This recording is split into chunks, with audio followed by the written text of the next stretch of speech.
Bom, vamos mergulhar fundo nesse assunto. Quando se fala em linguagem maçônica, poucos termos são tão centrais, tão evocativos quanto arte real. É uma daquelas expressões que ressoam com história, com um propósito profundo.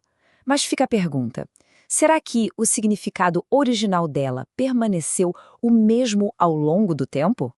E olha só, já começamos com uma bela provocação. O respeitado autor maçônico Risardo da Camino afirma assim, categoricamente, que o termo é usado de forma errada.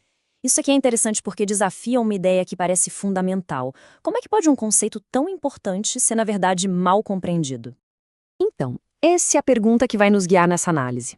A gente vai seguir a jornada desse termo para entender a sua essência e descobrir, afinal, como o seu significado acabou sendo transformado. Para encontrar a resposta, a gente precisa voltar lá no começo, nas origens. A arte real não nasceu como um conceito filosófico, abstrato, nada disso. Pelo contrário, ela veio de algo muito mais prático, da época em que a maçonaria era, literalmente, a arte de construir. O marco inicial é 1723. Foi quando James Anderson, nas suas famosas constituições, definiu a arte real como a arte de edificar, o ofício dos construtores operativos. Era algo concreto, sabe? Mas, com a ascensão da maçonaria especulativa, o foco mudou completamente. A construção deixou de ser externa para se tornar uma construção interna. E essa imagem aqui ilustra essa transformação de um jeito brilhante. De um lado, o trabalho material dos maçons operativos, totalmente focado em prédios de pedra. Do outro, o trabalho espiritual dos maçons especulativos, que se concentra na reconstrução do ser. É a mesma arte, mas com um propósito totalmente novo e, convenhamos, muito mais profundo.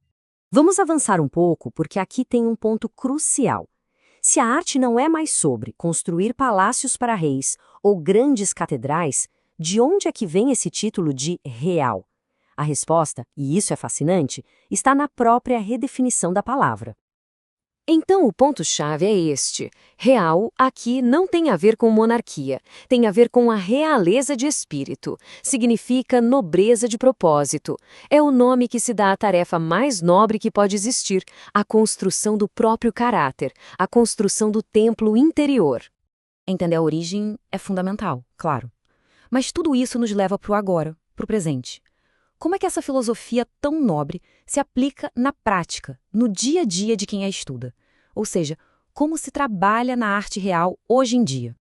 A arte real não é um projeto com data de entrega, não mesmo. É um processo que não acaba. Começa com a consciência, com o clique de que cada momento é uma chance de construir algo. E exige um trabalho constante, sem pausas, porque o objetivo não é chegar a um estado final, mas sim o próprio aperfeiçoamento contínuo. Essa frase do Risardo da Camino é muito poderosa. Ela resume a urgência e a responsabilidade pessoal que estão por trás desse conceito, né? A ideia de deixar o próprio templo interior, o caráter, a moral, o espírito inacabado, isso é um verdadeiro chamado para a ação. Fica clara, então, a responsabilidade que vem junto com o uso desse termo. Os pontos aqui resumem bem. Primeiro, é preciso entender a profundidade espiritual da arte real, evitando aquele uso comum e inadequado que o Risardo da Camino criticou.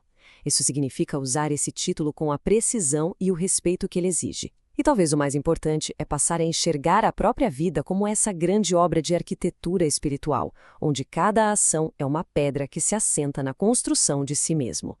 E tudo isso nos deixa com uma reflexão final para levar para casa.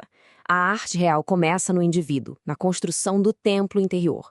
Mas quando muitas pessoas se dedicam a essa tarefa nobre, o impacto se espalha, ele se estende. E aí fica a pergunta no ar. Se cada pessoa é uma obra em progresso, que tipo de sociedade nós estamos coletivamente construindo?